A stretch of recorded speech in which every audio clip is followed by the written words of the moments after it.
Hey everybody out there, this is Seto, and today for you guys we're going to talk about something that I've noticed, and I don't know if it's going to be true because in the near future, because the ban list at the time of me doing this video is not currently out yet.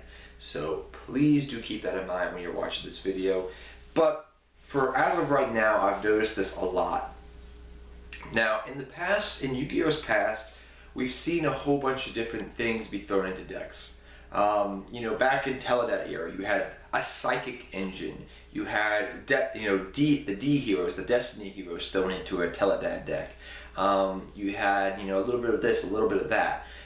You look back at past decks that were very successful.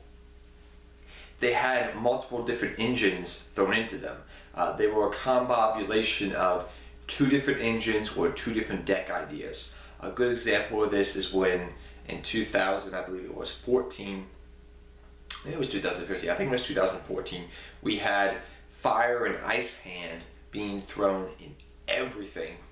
If anyone remembers that, that was ridiculous because people were throwing Fire and Ice Hand in Gravekeepers, in this deck, in that deck. I literally saw Fire and Ice Hand, I think, in every single deck profile because it was that staple of a card in that good of a card for back then, that format, which was Hand Artifact Trap Trick format, or pretty much that was that format in general. So we've seen in the Yu-Gi-Oh past a lot of engines be thrown into different things, and some formats we go format where it's pretty much more of an archetypal format. And what I mean by that is we see just a lot of archetypes formats. This is how you build the deck. This is the deck. You buy these cards, it's a deck. It's just an archetype deck. There's nothing else thrown in. Maybe you'll have some of your staples, but there's no other deck thrown in to make it do these other different plays and whatnot. And as we're heading into this era in early February, late February, pretty much mid to late February by the time I'm making this video, pretty much at this point in time, I'm starting to notice that that's been changing slowly in the game of Yu-Gi-Oh! Over the past couple formats, we've seen the Brilliant Fusion engine be thrown in multiple decks. That's one example. Number two, we've seen the Speedroy engine pretty much be thrown around like Tour Guide was back in other formats like Wind Up format and Dino Rabbit format. And early part of Yu-Gi-Oh's history, we've just been seeing Tour Guide being splashed all over the place back then. But now we saw the Speedroid engine be thrown in everything under the sun. You can make a Speedroid, you can make a rank 3, make a Dante, take the Speedroid engine. You can make this, put this in this deck for tribute fodder, take the Speedroid engine. I've seen it in so many different decks. And the Brilliant Fusion engine we've seen in so many different decks out there. And then you have the Zodiac engine, where at the time of this video hasn't been hit. And probably Speedroid Terror Talk will get hit, but they've not been hit yet. So I've been seeing the Zodiac engine be thrown in just about every conceivable deck idea out there. I've seen Zodiac Crystal Beast, I've seen Zodiac this, Zodiac Gravekeepers I even saw a line. Like, I'm seeing Zodiacs in every single deck I can think of. I actually even saw the Zodiac 6 Samurai deck, and I don't know how the heck that works, but it worked apparently. Somebody tried it. So literally it's kind of that same mentality, I feel like, where just people it's a good engine, it's a good set of cards, it's a 4 or 5 combo, engine, and you just throw it in every deck out there under the sun like Fire and Ice Hand. You run 4 cards, it's a 4-card engine, throw it in everything, and I noticed this from time to time in the Yu-Gi-Oh community. People say, well, the Yu-Gi-Oh game's not creative, and then you look at all the different engines that are being run in certain decks. You look at a deck list that's topping, they run Fire and Ice Hand, okay, take creativity in the game of Yu-Gi-Oh for what it is. People just throw things and other things and come up with these, they'll use these very powerful engines and they'll throw them into these old school decks, and you're like, well, I didn't think about using that, but that's actually pretty creative. So take creativity for what it's worth, because in formats such as these or this time frame I'm noticing, that's what Konami's been doing more and more in general.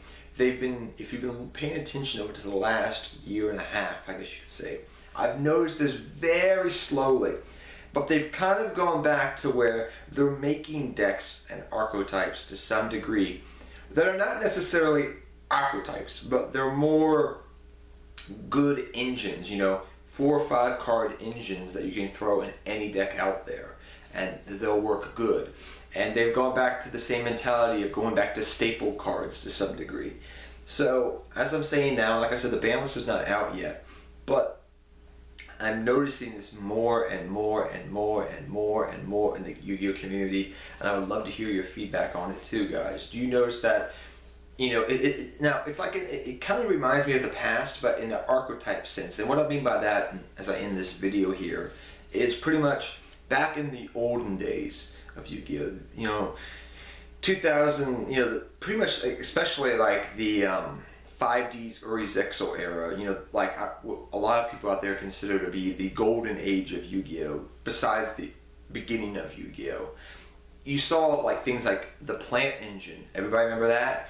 Tengu plants, Spore, Debris Dragon, then you had Tour Guide, and you had a whole bunch of other different engines out there in the game of Yu-Gi-Oh! You had a Psychic engine before, and then before that you saw D-Heroes being played in every deck because of Destiny Draw, so D-Draw, excuse me as I call it. So you saw these little different engines being chucked in just about every single deck out there. Like the Light Swarm engine, we've seen that throughout Yu-Gi-Oh's history be thrown in just about any deck that wants to mill. Zombies, Infernoids, just about everything that wants to mill. Light Swarms, Light Swarms, Light Swarms. I've seen Light Swarms in. So like you see these little engines throughout Yu-Gi-Oh history, but then it seems like it died off during the late Zexal era, and then it came out back for a moment in the hand artifacts trap tricks format, and then it died off again, and people say creativity is dead, and then it kind of came back over the last year